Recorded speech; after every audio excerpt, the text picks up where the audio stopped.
So I am sitting outside on my porch, smoking a cigar, and I can see my dog staring at me. But I got about an hour before Hell on Wheels premieres for the season premiere, so I figured I'd fuck around with this live streaming stuff. And since we haven't done a Rational Guard or anything in a while, everybody's been pretty busy, so thought I'd do one of these, talk about my favorite person, who used to be one of my favorite people, David Petraeus, and what he's doing with his gun control group there with the astronaut, Mr. Kelly, Commander Kelly, or whatever rank he was. I don't know. I still have trouble with Navy ranks. So there's a lot of stupid going on right now, and starting with the election is an abortion of biblical proportions. And I don't know how the Republican Party is going to be a viable party after this, but we will soon see and find out. And let's see. Gotta click on my link here. I'm just fucking around with this shit now, trying to figure out how it all works.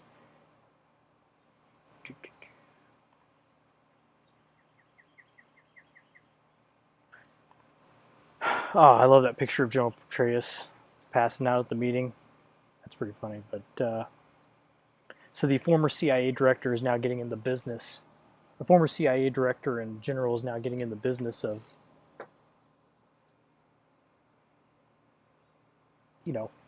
controlling rights and curtailing rights of individuals, which is kind of a scary thought. I mean, there's a reason we have a separation of the political powers and the military powers, because the military is a very powerful force. Not only is the military a powerful force, physically with its firepower and kinetically, it's also a powerful force within the system of government and within the system in the nationalist system within the United States. I'm smoking a cigar too, so if you hear me pause, that's why. So we have this separation of the military powers and the political powers for reasons like that go back to Rome, when Caesar brought his army back from Gaul and sacked Rome and made himself emperor. So we separate the military from the political process for that reason. We're very careful, very deliberate about it, and we take it very seriously. You see people every year get in trouble for crossing over, people in uniform going to political rallies. It happens every political season, every 4 years. People do dumb shit, get in trouble. So a retired general should know better than to get involved with a hot button issue like gun control. And it's a very touchy issue at that. And it's a very touchy issue that has to do with, rights and military power.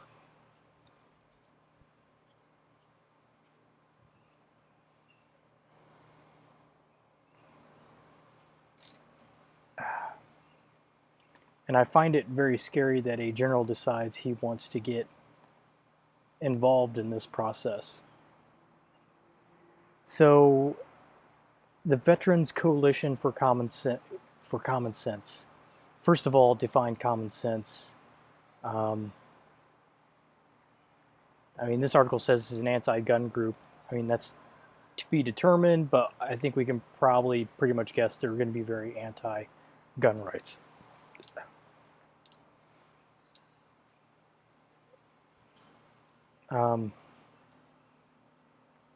So it says here, an anti-gun group that appears to be a spinoff of the Multi-State Coalition for Common Sense and Americans for Responsible Solutions. Oh, these people. Okay, Americans for Responsible Solutions.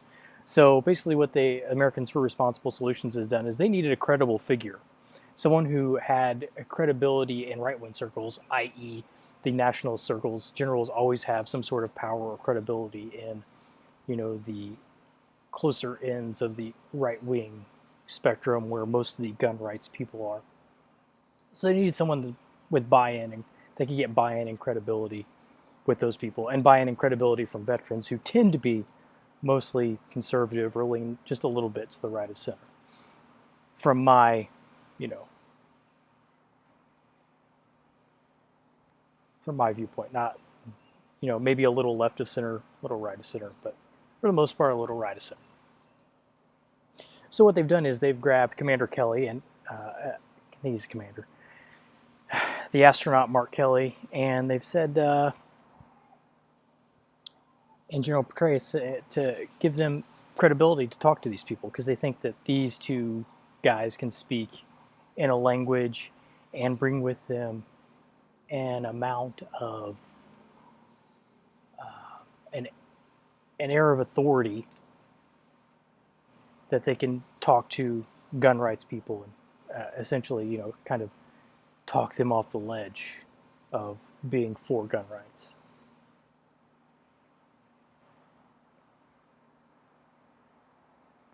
So, launched on Friday, the organization claims that it will push for more gun control legislation in order to prevent veteran suicides and gun tragedies, citing gun violence and military suicide statistics. Well, okay, so we have a former CIA director, a former Army general who was previously the CIA director after being an Army general,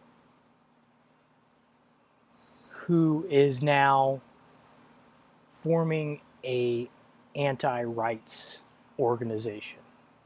And make no mistake, I mean, any sort of gun control at this point that they're going to push is going to, we've given so much up at this point that anything they want to do to curtail the right at this point is infringement. And I believe a lot of the stuff that we already have is infringement, but we put up with it because we've been nice and we've said, yes, we'll deal with background checks.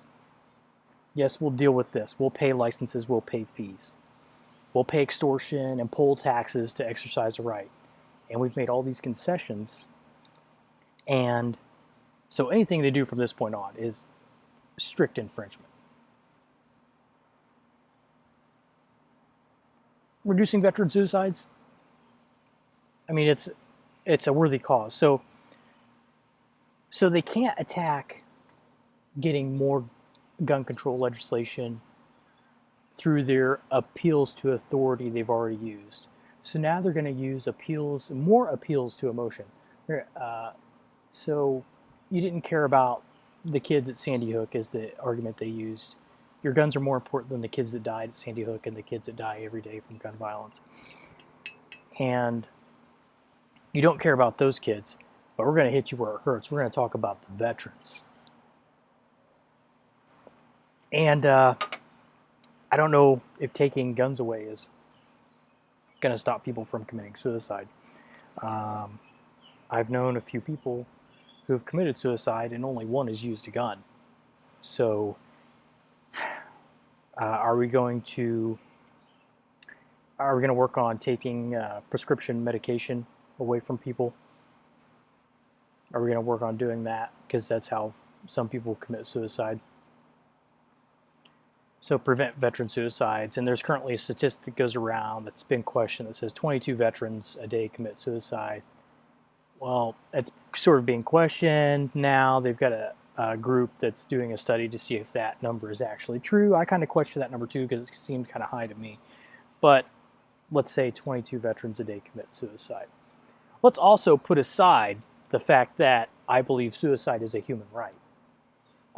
If you are in so much physical, mental, or emotional pain, and you are an adult of sound mind, and you feel that you don't want to live anymore, it's completely your right to do whatever you want. You control your body and yourself.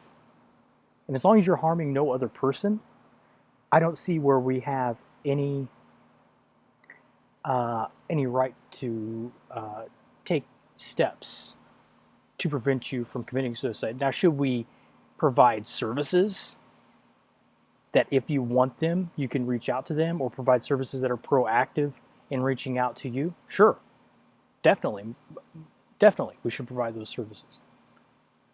But beyond that, if people want to commit suicide, they will find a way to commit suicide. I mean, I was in the military before 9/11. I've been in the military after 9/11, after all the wars and mental, emotional, physical, spiritual tolls have been taken on soldiers, Marines, and airmen. And I just don't know how you stop people from killing themselves, because they will find a way.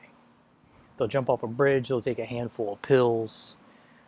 And I will admit, a gun, when a gun is used, is the most likely way that it is going to be the solution that works the best if you want to commit suicide.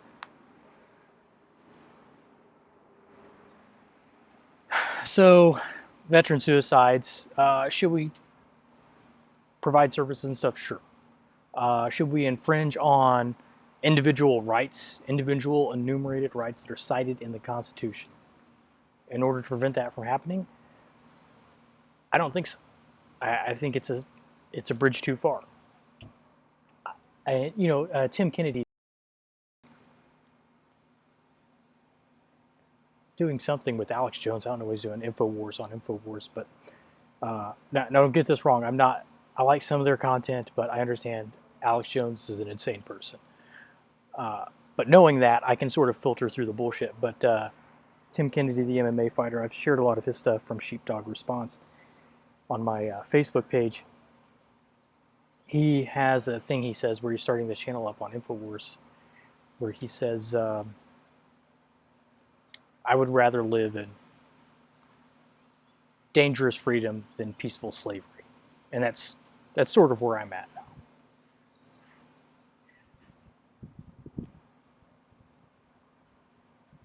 So continuing with this article from popularmilitary.com that I shared on my page. According to The Guardian, the coalition's advisory committee includes 23 veterans from every branch of the military, including Petraeus. Oh, Stanley McChrystal. Oh, great. So this is just a fucking hodgepodge of who's been fired and let go by the Obama administration over the past 8 years. Petraeus, Stanley McChrystal, NSA Director Michael Hayden. So we have an NSA Director, a CIA Director, and a couple of Army generals now colluding and conspiring inside of a group to infringe on individual rights. Yeah, nothing to see here. Move along.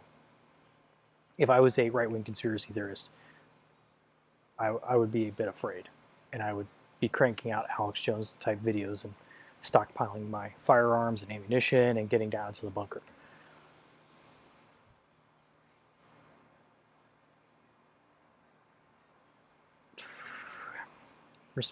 This is a group of leaders who support the Second Amendment. That's questionable.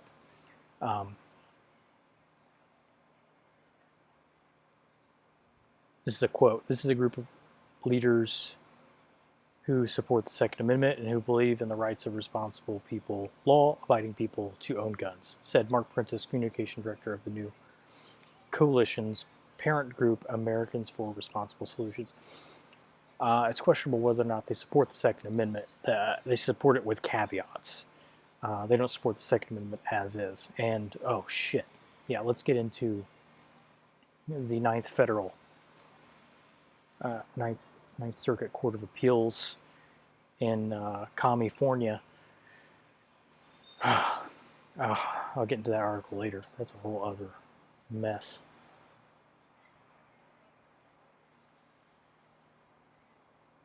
Prentice, this is the communications director, said that while veterans are the nation's experts on firearms due to their training, I don't believe that. Just because you're a veteran does not mean you're an expert on firearms. It's in varying degrees based on your service, your time in service, where you served, and how you served. A postal clerk from the Air Force does not have the same level of experience as an infantryman from the 82nd Airborne Division, an infantry sergeant from the 82nd Airborne Division. They're going to have a completely different depth of knowledge on firearms. I would call the 11 Bravo an expert. I would call the postal clerk from the Air Force more than likely not an expert on firearms. Maybe they do it in their off time, but that's not because of their service. In lieu of their service, they have become a expert on firearms, and good for them if they have. Because I've spent, my training is not stellar just based upon what I do, and so I've searched out and paid for training out of pocket with civilian professionals and people who are former special forces, running training ranges and doing my own training and paying for my own shit. So and I don't even consider myself an expert. I consider myself still a novice in the area of firearms. That includes 3 combat deployments between Iraq and Afghanistan, and I consider myself barely a novice.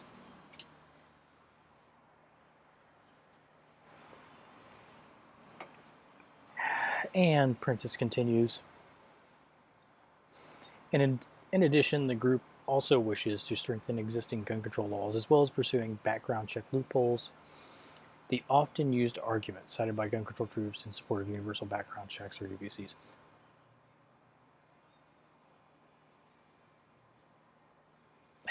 And that's a very generic, it's a very generic catchphrase that gun control advocates can throw out there. We want to strengthen existing gun control laws. We don't want to add anything, but we do want to add stuff. How do you want to strengthen them? Do you want to strengthen them like California just did? Well, almost did, where they wanted to ban even assault-style rifles with the bullet button and all the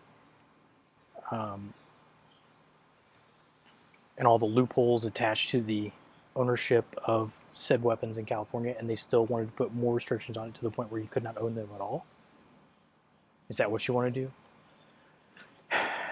As well as pursuing, and this is in quotes, quote, background check loopholes, unquote. Background check loopholes. Now, if they could cite for me the public safety need to close these background check loopholes, and they could cite statistics that show that there was an overwhelming demand for the sake of public safety to close these background check loopholes, I might consider it necessary, but I wouldn't support it, just based upon how the Second Amendment stands right now, and as much as it's been whittled down, how much further are we willing to go? And on top of that, universal background checks are a no-go from the start. At no point should we ever submit to universal background checks, because universal background checks will require universal registration. Universal registration is just a step to universal confiscation. So fuck them. If they ever want universal background checks and registration, I will never register my firearms with any government, state, federal, it doesn't matter. I will never follow the law on that. I'm saying it right now.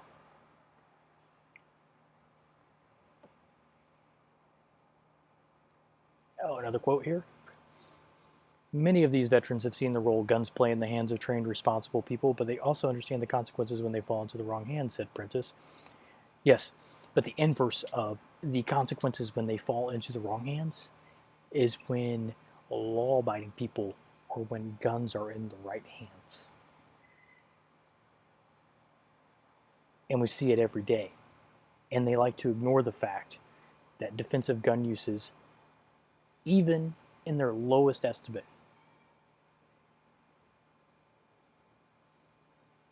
even at the lowest estimate of 250,000 defensive gun uses in the United States per year, far exceed the number of gun deaths in the United States per year, at about 30,000. And we already know about 60% of those 30,000 are suicides. So we're talking about what, 12 to 15,000 um, deaths versus 250,000 defensive gun uses. Oh, holy shit. All right, they got a whole... okay. Understand the consequences when they fall into the wrong hands, said Prentice. And I've seen this Prentice guy somewhere before, working in... Mark Prentice. Maybe he was just part of the Americans for Responsible Solutions. Maybe that's where he came from, and he just jumped over to their group.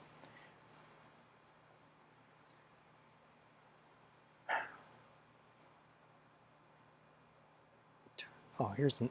According to the coalition advisor, Rear Admiral Jamie Barnett, his experience as deputy commander of the Navy showed him that sailors needed extensive training to use firearms. That seems like a dumb statement. I don't even know what that means. They're going to be using them in combat against an armed enemy, so they probably do need a little more training than your average person. And not all sailors are going to be anyway. If sailors on a boat are using small arms, then we're in a whole other level of hurt. So this deputy commander of the Navy is going to talk to me about how he saw firsthand the incredible power of firearms, and he knows the precautions we taught to keep people safe. But I also know the dangers guns pose when they're in the hands of dangerous people. Yeah, we do too. But we also know the dangers guns pose to bad people when they're in the hands of good people. Man, this is all like generals and admirals. Coalition Committee member Brigadier General Stephen Cheney says, while he believes that, quote, our laws don't support responsible gun ownership, and far too often guns fall into the hands of dangerous, irresponsible people, unquote. And that's the end of the article right there, but another Brigadier General, BG, one-star General Stephen Cheney. And I don't know why they should be allowed to attach their rank to this. They did earn the rank. They retired probably with the rank. So, but again, it's that appeal to authority. I'm a brigadier general telling you this, so I have authoritative knowledge, and you should listen to me and follow me and do what I say. Well, that's not the way things work in the United States. We're not very fond of authoritarianism or any of those sorts of dictatorial types of power.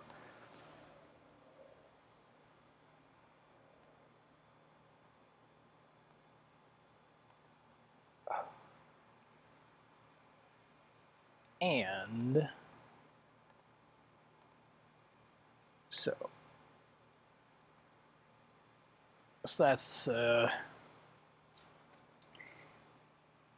veteran gun control group. I would ignore it, and hopefully it'll go away. And here's an idea. If David Petraeus cares so much about veterans, and if David Petraeus is such a great strategic organizer, and if General Petraeus is such a great general that cares so much about soldiers, why don't we make, and he wants to stop suicides, and he knows what systems to put in place to prevent veterans from committing suicide, why don't we make him the director of Veterans Affairs instead of the director of a gun control group? Why doesn't he put his name in the hat? Why doesn't he go, I'm sure he has President Obama's ear. Why doesn't he go talk to President Obama or soon to be President Clinton? Ugh. But so why is he doing this? I mean, his intentions may be genuine, but I always question. And to me, it just seems like he's trying to boost his bona fides within the Democratic Party establishment by doing this gun control thing to sort of get buy-in with the Democratic Party structure, sort of get his name out there as a person who supports Democratic Party ideas like gun confiscation and gun control, and sort of dip his toes in the water and ease his way into um,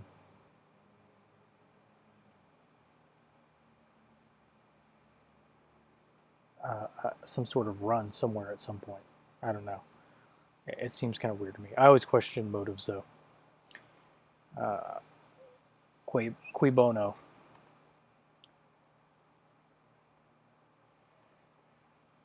Who is the good for?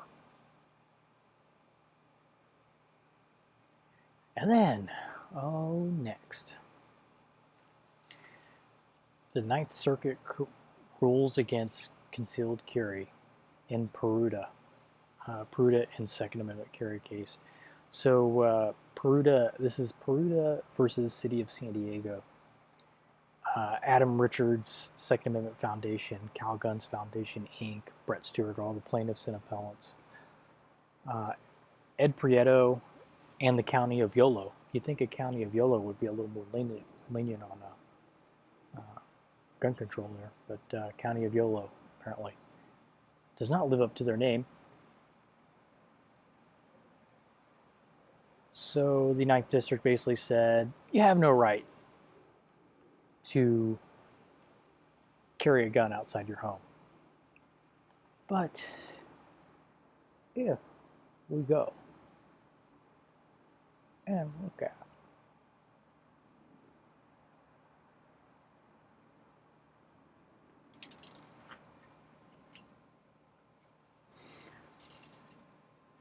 look at these Second Amendments to the United States Constitution, a well-regulated militia being necessary to the security of a free state, the right of the people to keep and bear, B-E-A-R, arms, shall not be infringed. Bear arms, bear. Okay, let's look up the definition of bear. Define bear. Oh, just don't do a Google image search for bear. Bear. From dictionary.com. Bear. To hold up, support, to hold, remain firm under a load. To bring forth, young, give birth to. I'm sure those are none of the definitions, so let's go down to the seventh definition of bear. To hold or carry. Parentheses. Oneself, one's body, one's head, etc. To hold or carry. Now, how do you hold or carry? So if we read Second Amendment again, a well-regulated militia being necessary for security of free states, the right of people to keep and hold or carry arms shall not be infringed. So apparently, the Ninth Circuit Court doesn't know the definition of the word bear. It's based out of San Francisco, so maybe they don't know there's other definitions besides big hairy gay men. Maybe they don't have access to a dictionary. Maybe. So what I'm going to do is I found their mailing address. I've got a couple of old dictionaries laying around. I'm going to highlight the word bear and I'm going to send them my old dictionaries. So they will be able to look it up, and I'm going to highlight the definition that they need to look at. To hold or carry on your body under the weight of is the definition of the word bear. I don't understand what the problem is. That's all I have to say about that. Like what? Apparently they can't afford dictionaries at the Ninth Circuit Court.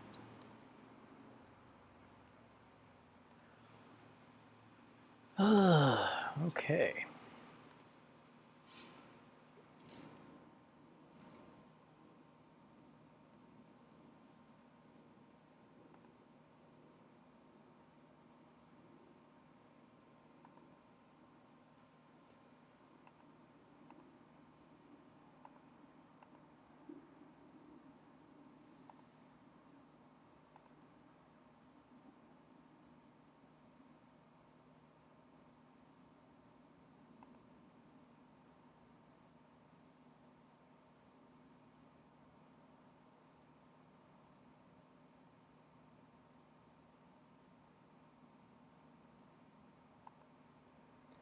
All right.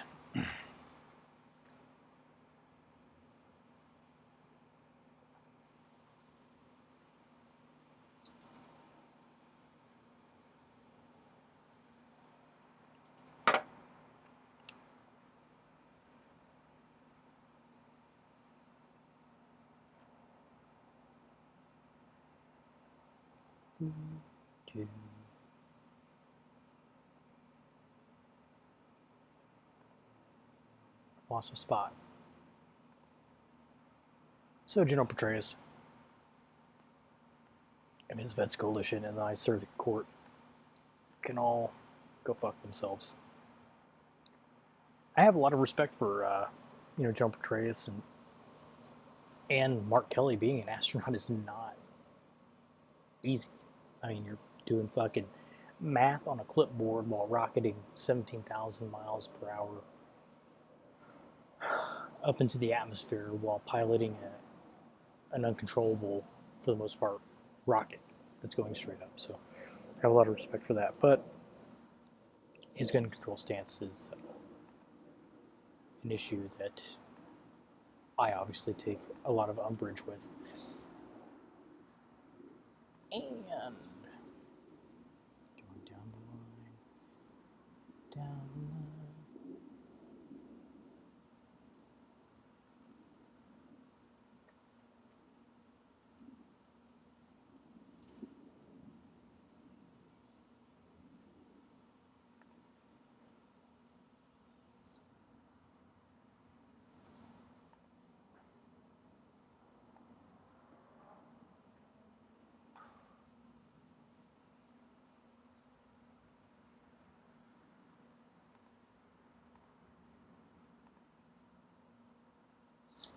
And then, so speaking earlier about defensive gun uses and how they're not highlighted very often, and people like to minimize the fact that on the gun control side that there are hundreds, maybe 100,000. The government estimate is 250,000 defensive gun uses per year. So they minimize that. So out of Houston, when that guy was shooting at people with an assault rifle, there was a concealed carrier there. Of course there was, because it was Texas. Who pulled out his pistol and shot at the guy. I don't know if he hit him, but the guy with the pistol that shot at the attempted mass shooter,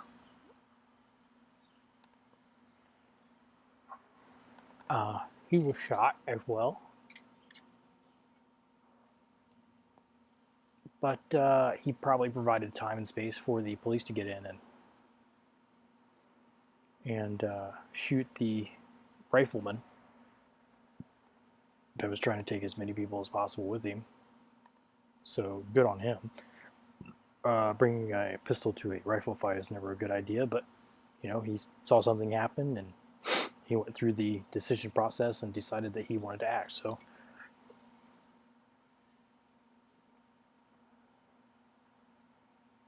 there is that.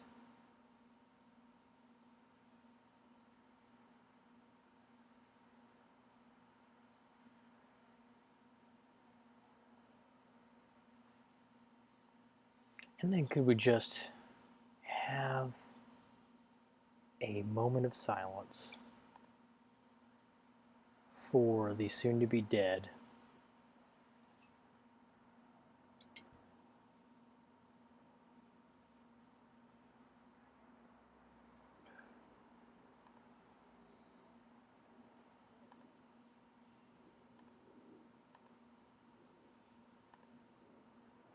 media institution known as Gawker. It's unfortunate, but it appears that their $150 million or so that they owe to the Hulk Hogan is putting them out of business, which is great because there is no entity on the face of the planet that deserves to, no media entity on the face of the planet that deserves to die more than Gawker. And I'm including MSNBC, Fox News, and all that. So Deadspin is their parent company, and Deadspin has declared bankruptcy because they can't afford to pay they can't afford to, or they don't want to pay Hulk Hogan the $150 million they owe him for invasion of privacy, which is fine with me.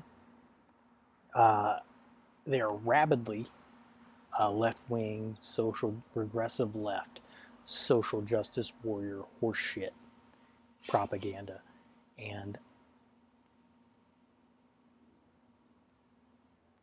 not only that, like all social justice warriors and like all progressive leftists, they use their platform as a way to bully people through the online mob without actually presenting any real arguments. They've replaced outrage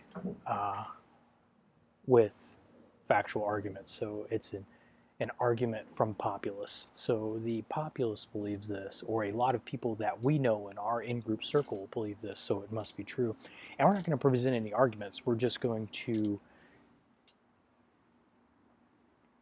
guilt you and force you into believing what we believe through the force of social media. We're going to threaten your life, threaten your job, threaten your livelihood. And it's not just for gun rights people. I mean, they've done it to a menagerie of people like Hulk Hogan. And it's good that they're dead, because they're nothing but garbage. And they're garbage media. And people look at them as like this journalistic institution. And to those people I say, you're fucking nuts. Gawker has contributed nothing to the world, and good riddance. The sooner we get rid of media institutions like Gawker, the better we will be as a republic. Might be overstating it just a little bit, but I believe they're a cancer. And not only they're a cancer of the AIDS, of the eyeballs, of the Ebola, of the anus. And the sooner we excise them from the media environment, the better. So I'm glad. I hope they go under. I think they're looking for somebody to buy them. Fine. If they continue, they won't be the same. They'll have to adjust their standards. But I don't think they'll be around much longer. So I was wrong. I didn't think they would die completely. I thought they would find a way to survive. But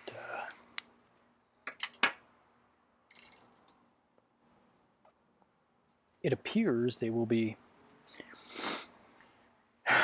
going under, and good riddance. Good riddance. Oh, what else is going on in the world? Let's see. Oh, fuck, there's an election.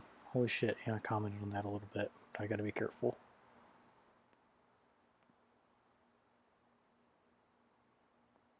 What I say about that, because of rules and shit.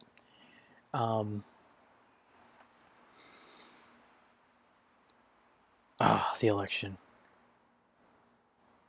I gotta choose these comments carefully, because of my fucking rules I have to follow. But Bernie's out. Hillary's the Democratic nominee, presumptive, and it appears that Donald Trump is the presumptive Republican nominee. So rest in peace, GOP, RIP GOP, and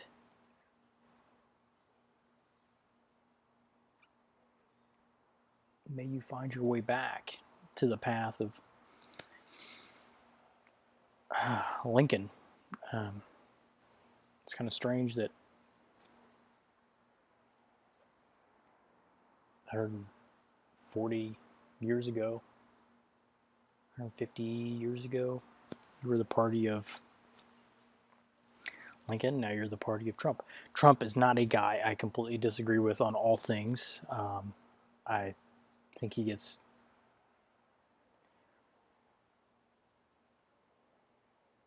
hammered unfairly for a lot of things. I don't think he speaks, what's the word I'm looking for? I don't think he formulates his arguments and expresses them appropriately. I don't think he's a racist. I don't think He is probably slightly misogynist. I don't even think that he's a misogynist. I think that he is an egomaniac. So it's not that he probably doesn't see race. He sees himself and everyone else. Me, and then there's everyone else. And of course, I'm better than everyone else because I'm Donald Trump. And that comes off not only as arrogant and brash, but sometimes it can come off as misogynist, which I think he is just a little bit, just because of his age and probably how he was raised.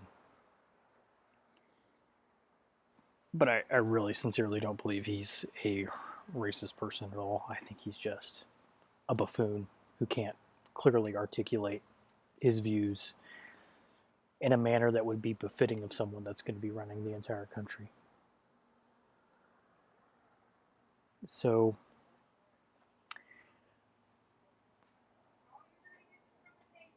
I got 10 more minutes till Hell on Wheels comes on.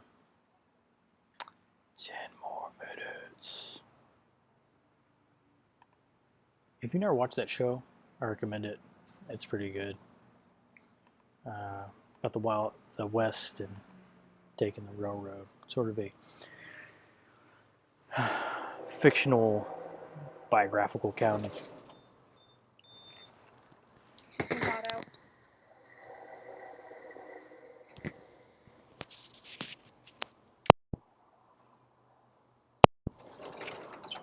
of some dude building a railroad out west.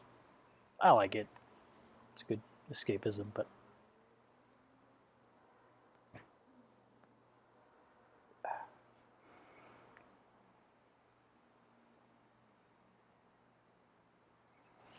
so Donald Trump. And then we have Hillary Clinton. First of all, neither of one is good on Second Amendment issues. I think Donald Trump is turned around based on this election, but it seems to me now at this point he's an opportunist because he was endorsed by the NRA. So it seems to me he changed the position to get the endorsement of the NRA so he could run as a Republican. So I really don't think he principally and fundamentally believes in a Second Amendment right to firearms. So if he got in, I don't think he would try anything, but you never know. I really think he would be better than Hillary Clinton, who has advocated Australian-style gun control, which is basically confiscation. Who just recently said, Hillary Clinton said that, paraphrasing, basically the way she stated an answer to this question was, it made it seem like she questions whether the Second Amendment to the Constitution, the second in the Bill of Rights, is actually a right. But not only that, you have DNC committee, platform committee members, the people who write the platform for the Democratic National Committee before they go into the convention to approve the platform. One of those committee members said, I really don't think anyone should be able to own any firearms at all. Paraphrasing again. And that is fucking absurd. Absurdly dangerous and enraging. Because if you point that out, people will just come back and say, hey, no one wants to take your guns. Obama hasn't taken your guns in 8 years. Yeah, it's because he couldn't spend the political time and capital to get any gun control through. Thank God, and I can't believe I'm saying this, thank God the Republicans there were to obstruct him on all of his programs, because that's one place where they stopped him. That it was actually good. So, as far as who I'm voting for this year, I can't strictly say. I am probably not going to vote at all, and if I do, I may go with a third-party choice of some sort. So, because as much as I hate to say this, there's only one issue I really give a shit about anymore, because I think it's the issue that sort of is the bulwark to protect all of the other issues. It's sort of the wall that holds everything up, that protects everything else. And that's the Second Amendment, and the right to personal firearm ownership. We're not a democracy. We're a republic for a reason. So the rabble can't get to that. Actually, we are sliding towards democracy, which is not good. If you read Aristotle, I think it was Aristotle. You know, was it Aristotle? I can't remember. God, my brain's fried right now. But you know, he brings up the 5 forms of government. The 4th worst form of government is democracy. Absolutely despise it because it'll always devolve into tyranny, whether it's the tyranny of the majority or the tyranny of a strong man at the head of government. It will always spin in a way that it will limit individual freedoms, individual right, free thought, free thinking. It'll limit all of those, especially when you have the majority controlling all the rights of all the minorities, and deciding what everyone can do when. So I sort of agree with him on that. Of course, his ideal government was like a benevolent, what was it? It was like a benevolent meritocracy where you have like this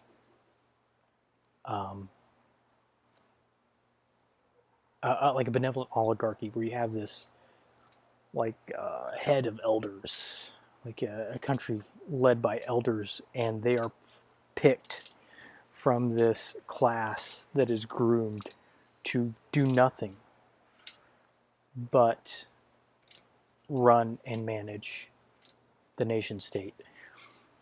And a part of that being that class is that you have no worldly possessions. Everything's provided for you. It's sort of socialist in that concept.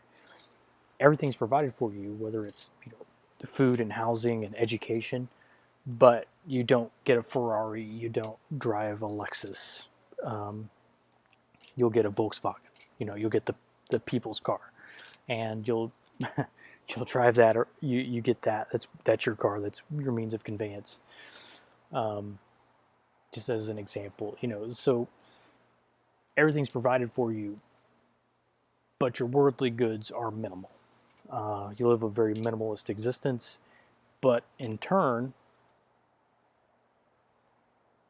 you become one of these, higher elders who, at some point, will be in charge of shaping policy and running the country, the nation state, and directing people. But you have no skin in the game, and you have no reason to cheat or steal or swindle, and you can't be persuaded by money or politics because you can't own anything.